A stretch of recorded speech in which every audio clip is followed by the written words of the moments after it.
It didn't start with a scandal, it didn't start with a fight. It started with a disappearance so quiet, so precise, it felt almost surgical, and yet somehow louder than any royal crisis we've seen in years. A name, just one name, erased without warning, without explanation, without a trace. And that name, Meghan Markle. The question isn't just why she vanished from that guest list, it's who had the power to make her disappear like she was never meant to be there at all. Because here's where it gets unsettling. Inside those polished walls, where every detail is triple-checked and every decision carries layers of meaning, nothing just happens. Guest lists don't change overnight. Names don't simply slip through cracks. No, they are removed intentionally, decisively. And when palace aides, people who have seen decades of royal maneuvering, suddenly find themselves staring at a version of reality that doesn't match what they approved just hours earlier, you know something bigger is at play. At one point, Meghan's name was there, not rumored, not speculated, placed, positioned, almost like a signal, a fragile thread suggesting that maybe, just maybe, the divide wasn't completely sealed. But then, gone. No gradual fade, no polite adjustment, just cut, clean, final. And here's where the silence becomes deafening. No official statement, no careful wording.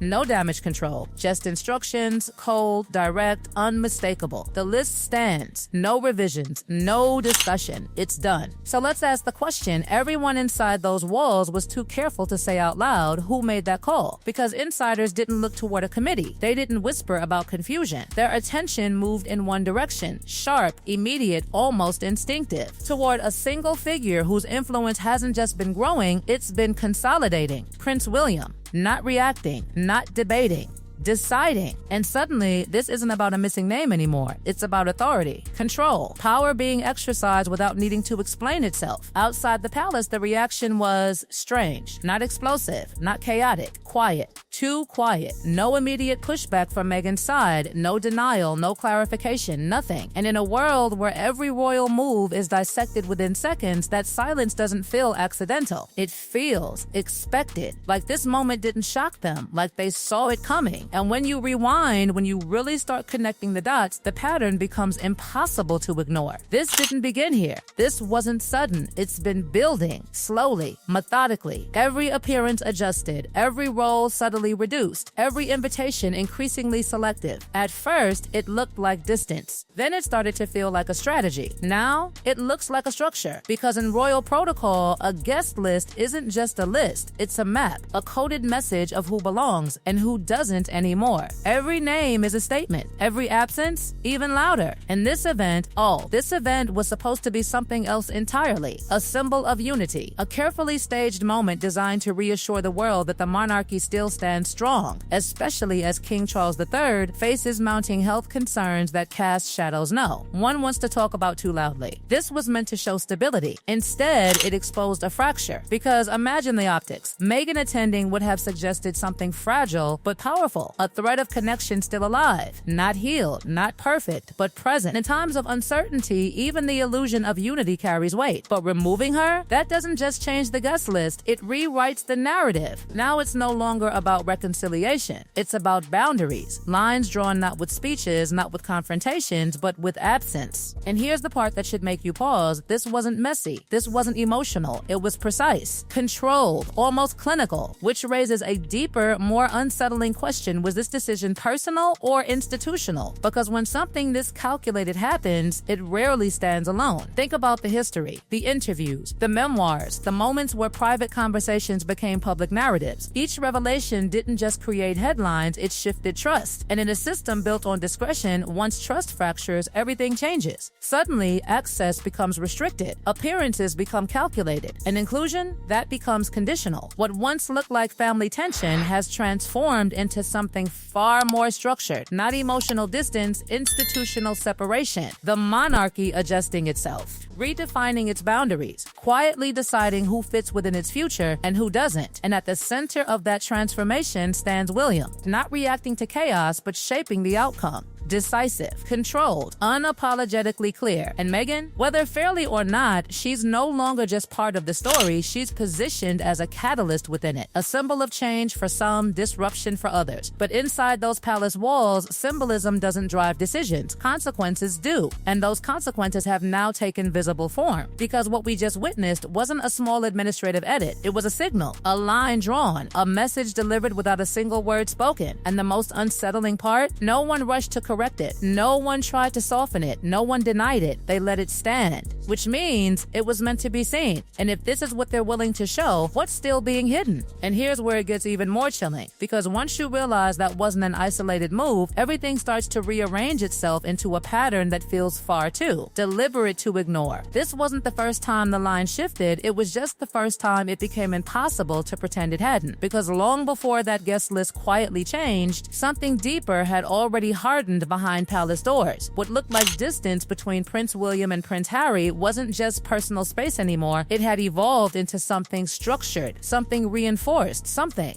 that no longer relied on emotion, but on strategy. And when strategy replaces sentiment, everything changes. Invitations stop being gestures, they become filters. Appearances stop being symbolic, they become calculated. And access becomes power. Who gets it? Who loses it? Who never gets it back? Suddenly, you start noticing the quiet shifts that once felt insignificant. Events where the Sussexes simply weren't there. Occasions where their presence would have once been expected, even necessary, but instead, nothing. No explanation. Just absence layered on absence until it stopped feeling like coincidence and started feeling like design. Security was one of the first cracks that hinted at this transformation. What was once automatic became negotiable, then restricted, then effectively withdrawn. And in royal language, that's not just a logistical change, that's a message. Titles followed a similar path, not stripped dramatically, not erased entirely, but subtly reframed, their weight adjusted in ways that changed how they functioned in reality. Ceremonial roles quietly reassigned. Visibility carefully reduced. It wasn't loud, it wasn't confrontational, but it was incredibly effective because the monarchy doesn't always confront, it repositions. And behind all of this, there's one question that refuses to disappear. Who is orchestrating the repositioning? Because the deeper you look, the clearer it becomes that this isn't reactive behavior. This is controlled evolution, a narrowing of the circle, a tightening of the structure. And at the center of it, William's role isn't just growing, it's redefining itself entirely. He's no longer just the future. He's acting in the present. And that's where the real shift begins to reveal itself. Because when insiders start describing him not as someone responding to events, but as someone shaping them, you're no longer looking at internal tension. You're looking at leadership transition happening in real time, quietly, without announcements, without ceremony, just action after action, decision after decision, each one reinforcing the same direction. Controlled, focused, unmistakably firm. But here's the part that raises even more questions. Why now? Because timing in this world is never random, and this moment didn't arrive in isolation.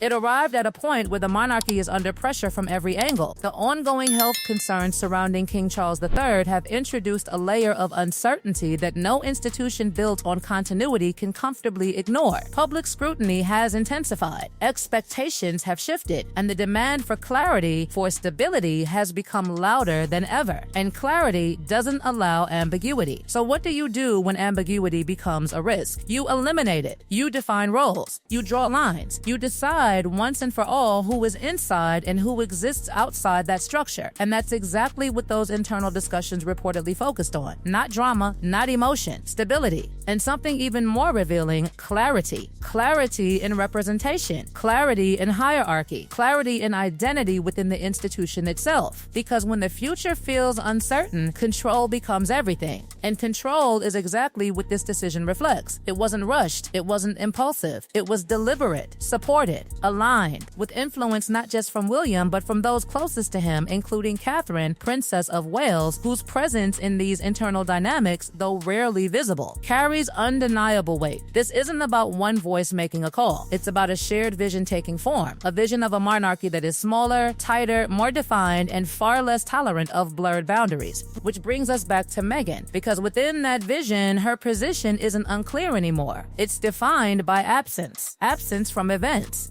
absence from decision-making spaces, absence from moments that once would have symbolized connection. And that absence speaks louder than any official statement ever could. Not rejection in words, but exclusion in structure. Not confrontation, but separation by design. And the public? They felt it instantly, because the moment that name disappeared, the narrative exploded. Media outlets scrambled to interpret what had no official explanation. Some called it strategy, others called it inevitability, but no one could ignore it. And social media, relentless, emotional, unforgiving, amplified every angle, every theory, every suspicion. Supporters of the Sussexes saw it as confirmation of long-held beliefs. Critics saw it as necessary evolution. But regardless of perspective, one thing became undeniable: this was no longer a private matter. It became global. And yet through all of it, the palace remained silent. No denial, no clarification, no attempt to reshape the narrative. Just stillness. And in a system where communication is always calculated, that kind of silence isn't absence, it's intention. It's a message delivered without interference, a decision allowed to stand on its own weight, because explaining it might weaken it. And here's the deeper implication that no one can comfortably ignore: once a line like this is drawn, it rarely moves backward. It sets a precedent. It defines a standard. It signals what comes next, because this isn't just about one event or one name or one moment. It's about the direction of the monarchy itself. A leaner structure, fewer central figures, clearer divisions between those who operate within the system and those who exist outside it. And that division, it's no longer theoretical, it's operational, which leads to the question that lingers, unanswered but impossible to dismiss: can an institution built on unity survive by redefining itself through separation? Can it maintain stability while narrowing its own circle? Or is this the beginning of a deeper, more permanent fracture that will continue to unfold in ways no one is fully prepared for? Because if this moment has proven anything, it's that the monarchy isn't hesitating anymore. It's acting. And in the end, the most powerful part of this entire story isn't what was said, it's what wasn't. No speeches, no announcements, no explanations. Just a name quietly removed and a message delivered with absolute precision. In this world, silence isn't empty. It's loaded. It's deliberate. It's revealing. Because power here doesn't always speak. Sometimes it edits, and what it chooses to erase tells you everything you were never meant to hear. And as this story continues to unfold, because it will, one truth remains impossible to shake: in the modern monarchy, it's not the names you see that define the future. It's the ones that vanish without a trace.